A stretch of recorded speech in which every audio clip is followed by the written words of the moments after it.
Hello, and welcome to Com 451 Science Communication. I am here to talk about what is communication anyway. We are definitely applying it to a really important job for how to listen, how to speak to multiple audiences, especially public audiences, especially non-scientific audiences about science, right? So this is a really important idea. And there's a lot of things that are working for you and against you to communicate scientific ideas or to how to really listen critically to things that are being conveyed to you. And this has really created some polarization in the culture. It's also been a lot of stereotypes and other things that are kind of impacting how we are listening and speaking about science. So, in this class, we're going to kind of dive into that topic. And I find this topic really fascinating. I have a background in science and in theater arts and documentary film. As I mentioned in my silly video, this class is really important to me because I am really looking about the story of science.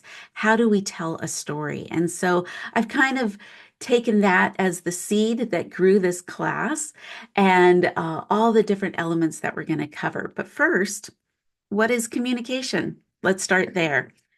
Because this class has people from all over campus, some of you are communication majors, and you can help me out with this lecture.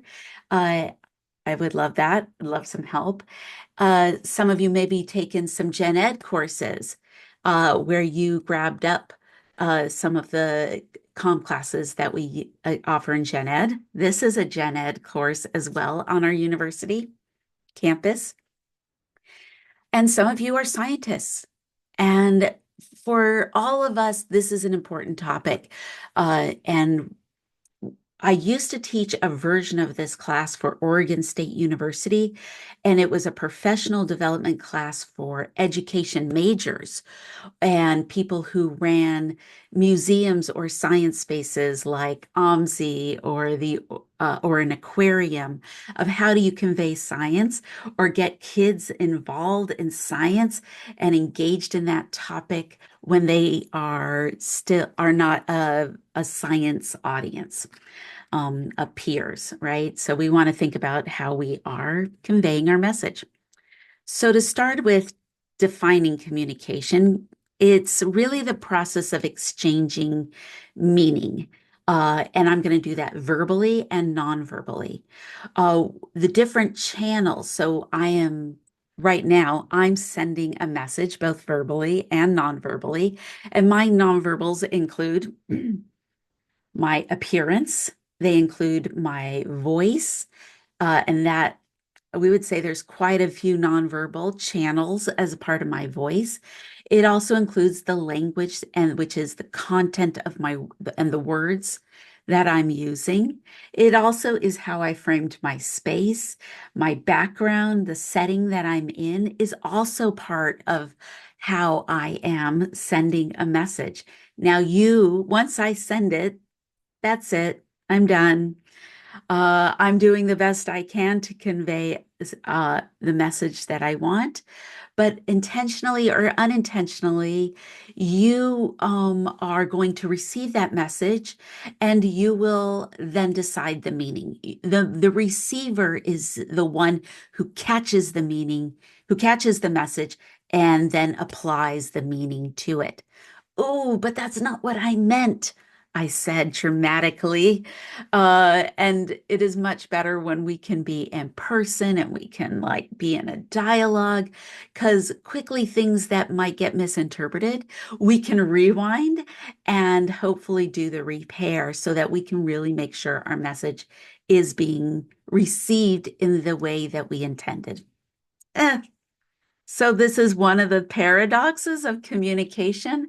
For as much of the intention of how I want to send a message, I don't have control over how how the receiver will attach meaning to that message. And everyone's really different in that. And our culture and our subcultures or co-cultures and uh, our past experiences have huge impacts on how we decide. I'm the teacher of this course, and out of my syllabus video, as much as I have the intention to convey what kind of instructor and what this class will be, you, because we're not in in-person dialogue, you might be receiving that message based on the past experiences of other teachers that you've been with before or different things that you're coming to. Oh, this is what I think of teachers, and I don't have any control over that unless you want to dialogue with me and open up the discussion to perception check, which we will be using the term perception check a lot this term. Okay, so when we talk about communication in the study of communication, hello majors, we know that we have uh, areas of communication, right? Just like in science, science is like this. It's this big. It's so big, right? And then there is the ways that we can create categories. And that's why the word STEM is really an interesting way to try and take the word science to maybe here, but it is still not even fully grasping the complexity of all the different aspects of science. Same with communication. Communication is a field this big, and there are subfields that come with it. So we study rhetoric. Rhetoric is the field of persuasion and influence. It is how we get people to change their mind or how people take action, what motivates an audience to hear a message and take action because of that message. Uh, in a presidential election or in an election year, we definitely are seeing a lot of rhetoric and people trying to influence you to take action to vote, right? Or to vote for them, vote for that person. So that would be one way to think about what rhetoric is. Aristotle defines rhetoric as observing all the available means of persuasion. And for my scientists out there, because Aristotle really came at rhetoric as if it was a science. And so observing, ooh, that sounds like a good word for what we're supposed to do as scientists, right? Observe what is happening. And so uh, Aristotle says observing all the available means of persuasion is really understanding context, audience, noise, and other aspects that might be influencing how the person will receive the message. And I have to take special care on how I send it to overcome those barriers or to use those as vehicles to get my message to the other person.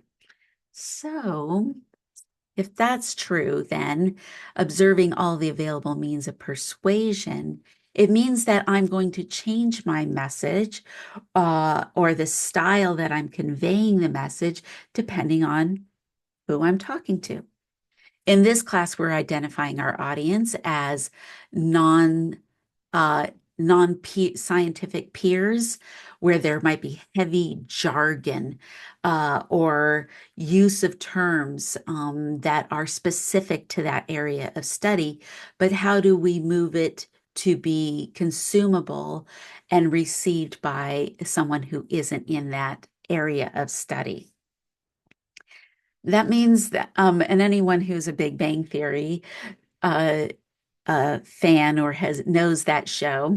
Oh, maybe I need to apologize now for maybe using that too much of an example, but they're really good at talking about scientific communication in that class.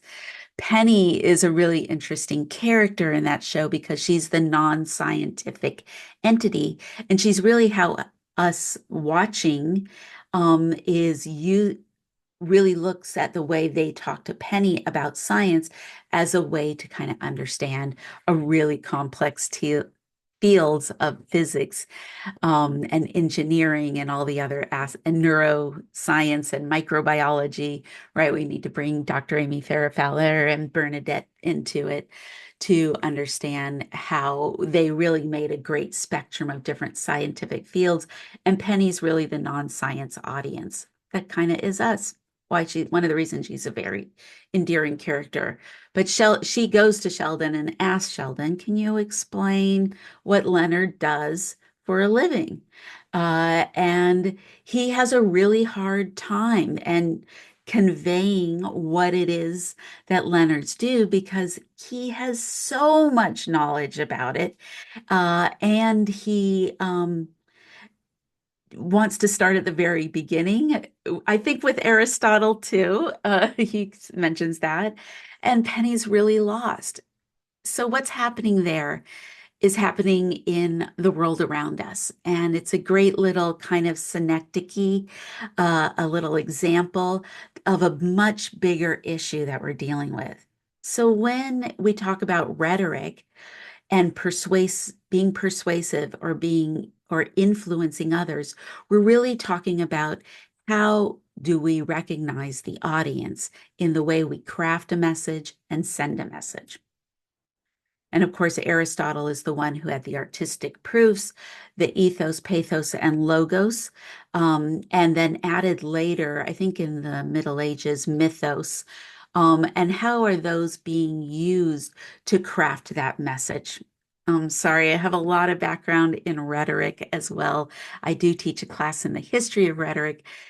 So I know quite a bit about how we can use persuasive strategies through to convey our message because a lot of scientific principles about public health, about climate change, about water, about all kinds of things are sometimes we get discoveries and we really want to get them out into the public so that we can make the world a little bit better and help out life on Earth and the people on Earth and all the above, right? So this is something that you often see in the way science crafts message, that they're not just informing us, they're also persuading us. They're persuading politicians, they're persuading the public, they're persuading, you know, you and me. So something to think about. We will get into persuasion in a module all on its own because it's that big of a topic, but just to plant the little seed about persuasion, most people don't change their mind. And if they do change their mind, it takes years and years. And it usually is a built up of micro messages and experiences over long periods of time. And then if someone actually changes their mind, whoa, radical idea. They usually will, it's because of some personal experience that impacts them emotionally, where they start connecting all of those micro moments into that moment. Or something happens to someone they know or love that impacts them emotionally, right? Pathos. The emotion is a huge component of how we change our minds. Something to think about. Okay, so that rhetoric is one type. I'm looking at my second screen to look at my list of things I want to cover for you. So if you see me go over here, that's what's happening. Rhetoric is one. The other one is interpersonal communication. So interpersonal communication is the study of the conversation. It's the back and forth, and it's usually just two or three people is really how we want to think of interpersonal communication. As soon as we get above three people, we consider that group communication, family dynamics, teams like sports, huddles like that we do at work, whether they're in the meeting, the conference room or in the Zoom meeting room, that would be more group communication, which is its own field unto itself. But when we talk about interpersonal conversation, we're talking about the dyad, the sender, the receiver.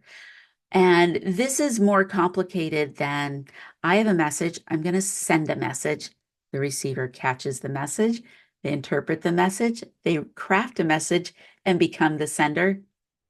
In like a tennis match, they just go back and forth. That that kind of is what we're talking about when we talk about digital communication, like text messaging or an email. That model of communication kind of fits more that style.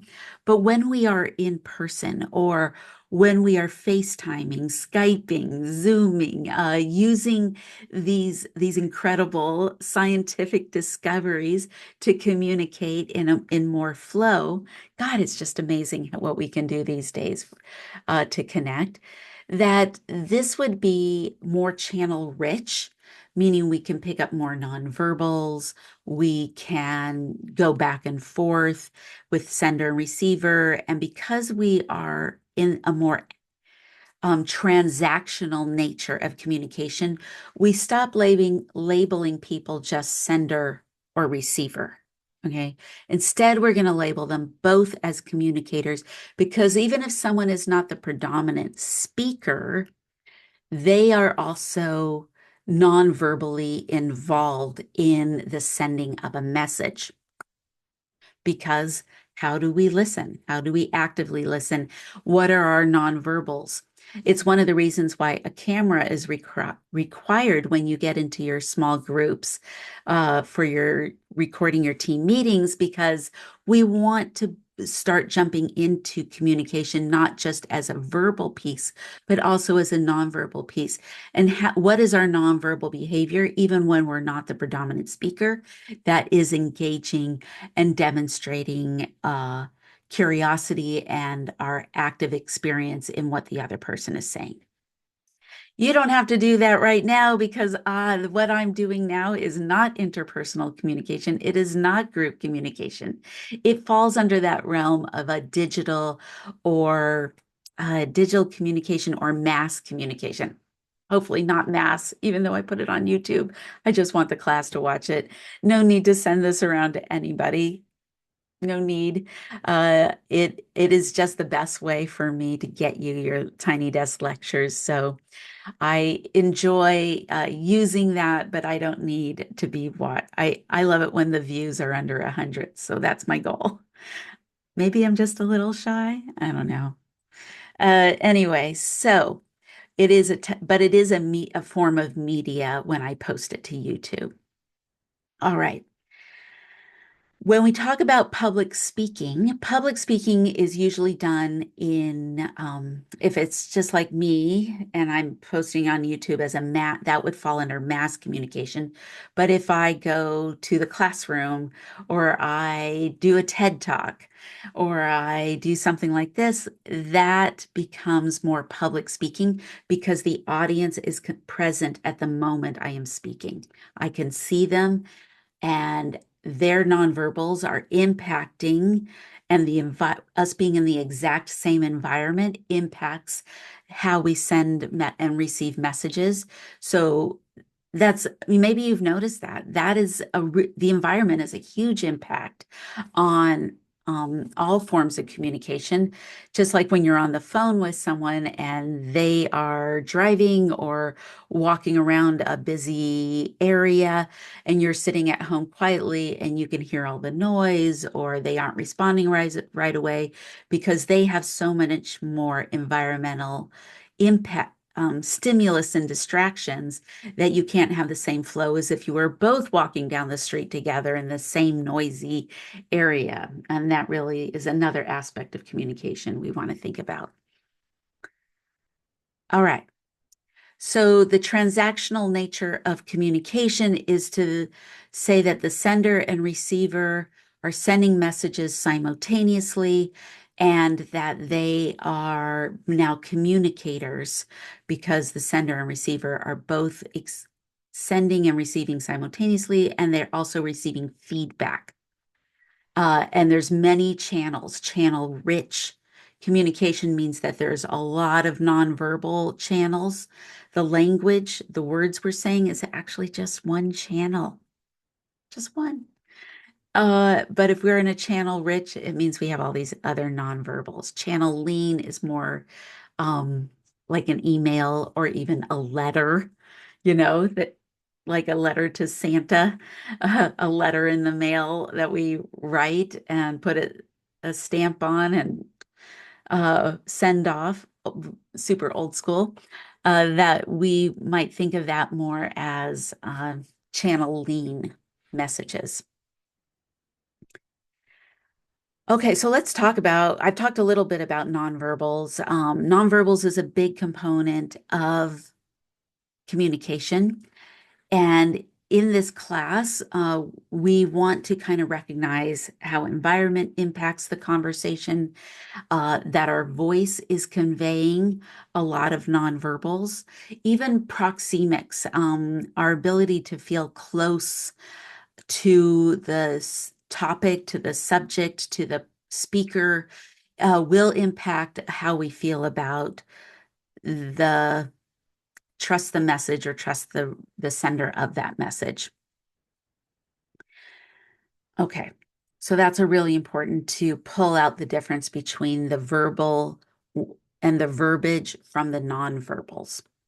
It's why you've often maybe heard terms like 80% of communication happens non-verbally. Because I could say, I am just really having a hard day today, and it's just been really rough for me. So I'm here doing this lecture despite how horrible my day has been.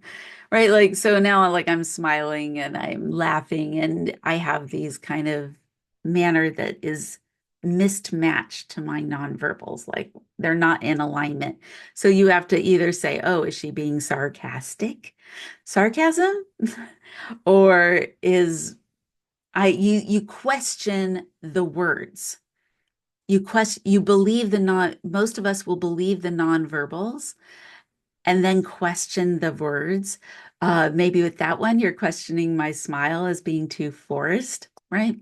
Where if I say, um, yeah, I'm having a great day today. It's just so great.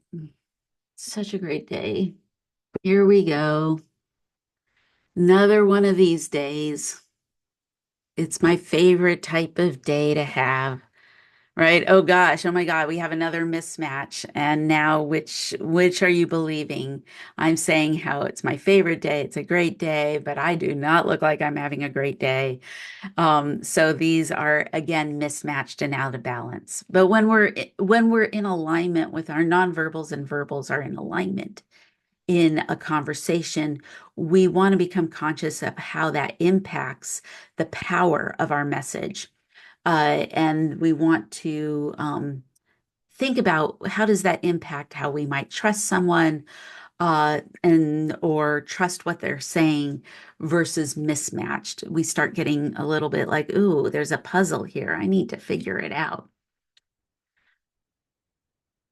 Okay, good. So when we talk about verbal communication, this really goes into the clarity of the words we're using. Are we heavy with jargon or slang? That as soon as we do heavy jargon or slang, a lot of things can impact the listener, especially if they are not in a line, they don't know the meaning of your jargon or slang. It could create a feeling of hierarchy where all of a sudden I'm telling you all of this jargon, slang term, jargon. And my listeners like, what is that person saying? I'm so lost, right? So when that happens, they might go, that person thinks they're all that. So that person thinks they're better than me, and I can't trust them because they have demoted me through the way they're using language. Maybe that wasn't the intention of the message, but unintentionally it's being received, but that was unintentionally something that might be happening that we can't control. And then the other person is going through they receive the message, and I've decided that you don't like me and game on. You think you're all that. Well, guess what? I don't trust you now. So everything you're saying, bleh, right? And we get a lot of pushback when when people slip into that, maybe sometimes done on purpose.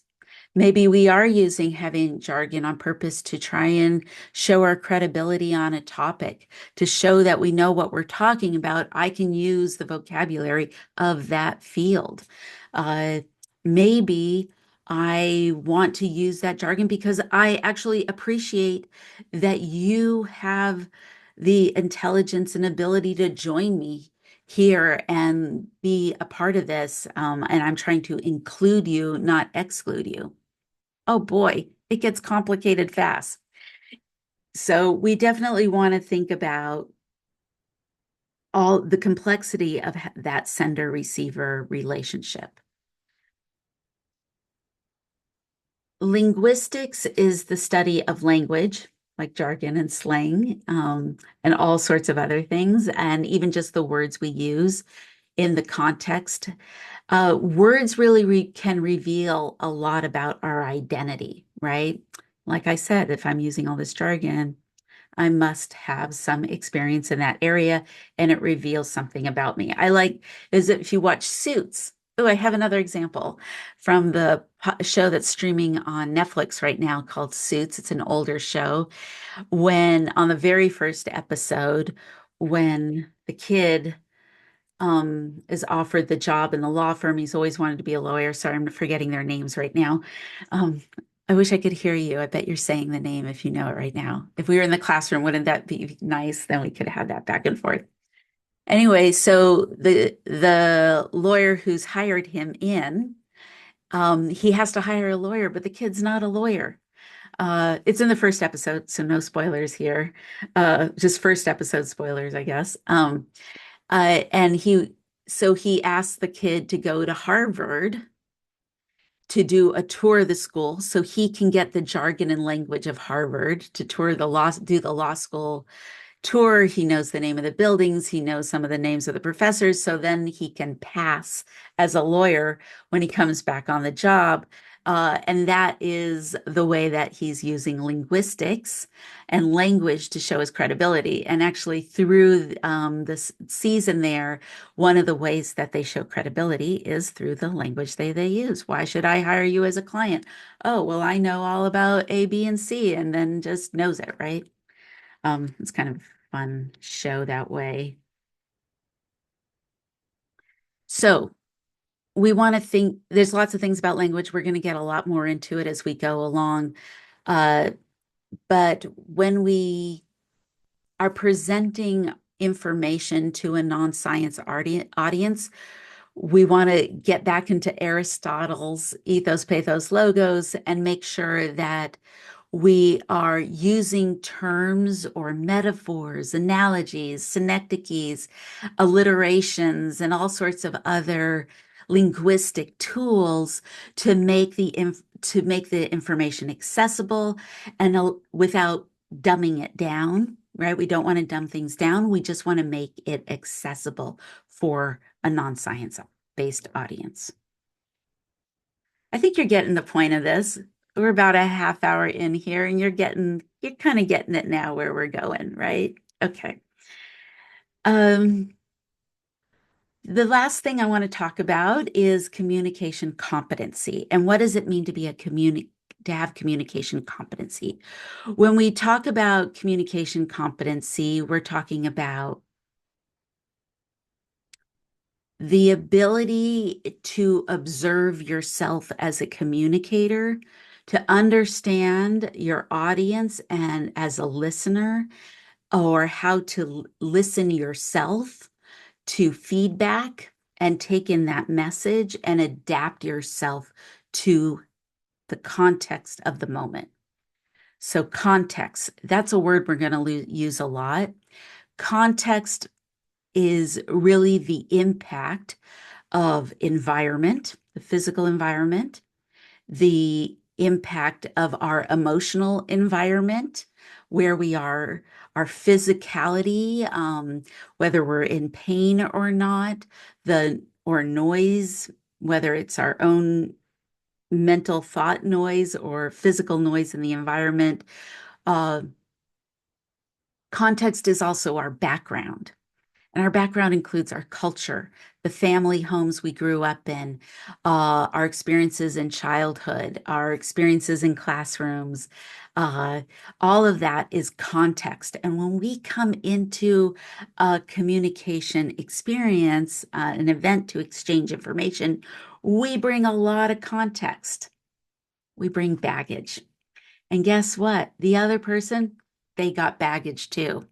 And a lot of the noise of trying to get through to the other person is based on this baggage that we're carrying around. The context. What is the context? And context shape meaning and the dimension of how we're going to interpret a message. It's a real decider. Um, a good example is the word run. Just to just to give me the point, just to help me here, let you have the point about the impact of the word run. Which run do you mean? There's like over 50 different meanings and contexts for using the word run. Uh, you can go for a run. You can run for president. You can your car runs, all these technological devices are running. Our refrigerators are running, right? Might have a runny nose. There's a run in our stocking. Are we on the run? Did we run a red light? Was it a hit and run? Okay. So all of those ways that I'm using the word run, becomes meaning is often interpreted by the context. So when we think about miscommunication or missing the mark of interpreting or sending a message, it might be that we are in two different contexts. Another element of communication competency is that adaptability. How are you adapting? So if you were in a classroom, you would adapt to the norms of the culture of being in that classroom. You may have been in classrooms your whole life up until 2020. And then that was out the window. We had to relearn the norms of learning. But all of that coming up to that moment, you learned how to stand in line. You learned how to raise your hand. You learned how to come to class prepared and take notes. All of those things were the way that you knew that you were in the classroom, and you changed and adapted to that environment and that context. And then I hope you don't act that way when you're hanging out with your friends. You don't sitting there with a note. I got my spiral notebook and I'm taking notes. I'm going to raise my hand when it's my turn to talk, right? Whatever it is. No, we adapt to a completely different cultural set of norms for hanging out with friends that match who we are. In the gaming world, there are norms for playing online with your friends. And then, so you adapt to that difference besides just maybe hanging out, oh, or how you watch sports, uh, whether you're out with your family, and what is the difference about going to dinner at your family's house or with relatives versus going to dinner with a romantic partner. Just this is also another reason why it's sometimes hard to bring someone from the outside into another group. When you bring a romantic partner to meet your friends or bring a romantic partner to meet your family, you're really talking about two different sets of norms that you've adapted yourself to. And then when worlds collide, who am I? Am I this person here or am I this person here? And the ability to adapt and adjust and sometimes make mistakes is all about communication competency, and learning about that. So we have adaptability driven by context. We've got the ability to be appropriate. So being appropriate is also really important. This is really understanding that our cultures and backgrounds are different, and how do we adjust for someone else's background, a different communication culture, or different traditions or different belief structures. Being appropriate to that situation should impact the way we are communicating. Are you demanding that people just be are appropriate to you, or are you being appropriate to them? uh how do you find balance? Where's the golden mean of balance between um two different an intercultural communication experience, which, by the way, almost all our conversations are intercultural. You don't have to be from another nation. You don't have to speak another language. You don't have to be from another religion. You can have an intercultural communication experience in your own family. And that is really important to understand. And how are we appropriate to that and adapting to that? And then empathy. Empathy is another part of communication competency. It's a word we're hearing a lot right now. So I just want to clarify what empathy is. Empathy is the ability to see, to understand or experience, well, to see another person's point of view. Let's just say to see another person's point of view. And try to work to understand their experience, even if you don't have a similar experience as a reference point, that you are willing to be a witness to and try to see it from someone else's perspective. That doesn't mean you have to change your mind. That doesn't mean that your point of view is invalid. You can, real communication competency is being able to hold on to your own perspective, your own belief structures, yet be there as a witness for someone else's experience. That's what empathy is. All right. Week 1, here we go. Can't wait to see what you all come back with. Let's let the conversation begin. Have a great week, and I'll see you soon.